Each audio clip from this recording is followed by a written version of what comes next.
პრობლემა ყველგან არის და ალბათ ამასაც მოევლება იმედი გვაქვს. გუდაურში ვისელმა პირველი ავტოგასამართი სადგური გახსნა, მალე ახალი ობიექტის ტერიტორიაზე სუპერმარკეტის მარტიც გაიხსნება. ავტოგასამართ სადგურსა და სუპერმარკეტში 60-მდე ადგილობრივი დასაქმდება.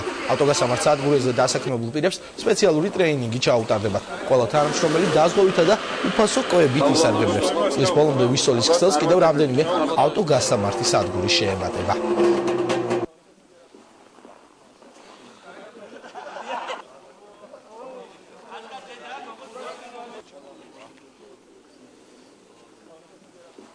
პერიოდში ბევრი ინფრასტრუქტურული პროექტი განხორციელდა სახელმწიფოს მიერ.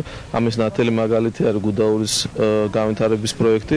ჩვენ შესაბამისად ამან მოგცა საშუალება, რომ გაგვეხორციელებინა ინვესტიციები ამ რეგიონში. შევიძინეთ მიწა, რამოდენიმე თვის განმავლობაში განახორციელეთ სამშენებლო სარეკონსტრუქციო სამუშაოები და დღეს ვისოლის ქსელს შეემატა კიდევ ერთი ლამაზი ავტოგასამართ სადგური. ეს არის ძალიან კარგი მაგალითი თუ როგორ მუშაობს და როგორ რეაგირებს იმ ქცევაზე, რასაც სახელმწიფო აკეთებს კერძო სექტორი. მაშინ, როდესაც ჩვენი ერთ-ერთი დაპირება გახდათ, რომ საინვესტიციო პოტენციალი გაიზრდება, აღნიშნული ობიექტის გახსნა არის ამისი ნათელი მაგალითი. ჩვენ როდესაც დავიწყეთ ინფრასტრუქტურის გაუმჯობესება, როდესაც დავიწყეთ იმ ყველა მნიშვნელოვანი ფაქტორის გათვალისწინებით, რაც ადარდებს ხალხს ამ ყველაფერზე, ამ ყველაფრის შეცვლა გუდაურში ავტომატურად კერძო სექტორმა დაიწყო მუშაობა და როგორც ხედავთ, პირველი, ასე ვთქვათ, მერცხალი არსებობს ამ ბენზინგასამართი სადგურის სახით. სოფლიო 21 საუკუნის დაავადებასთან ბრძოლის დღეს აღნიშნავს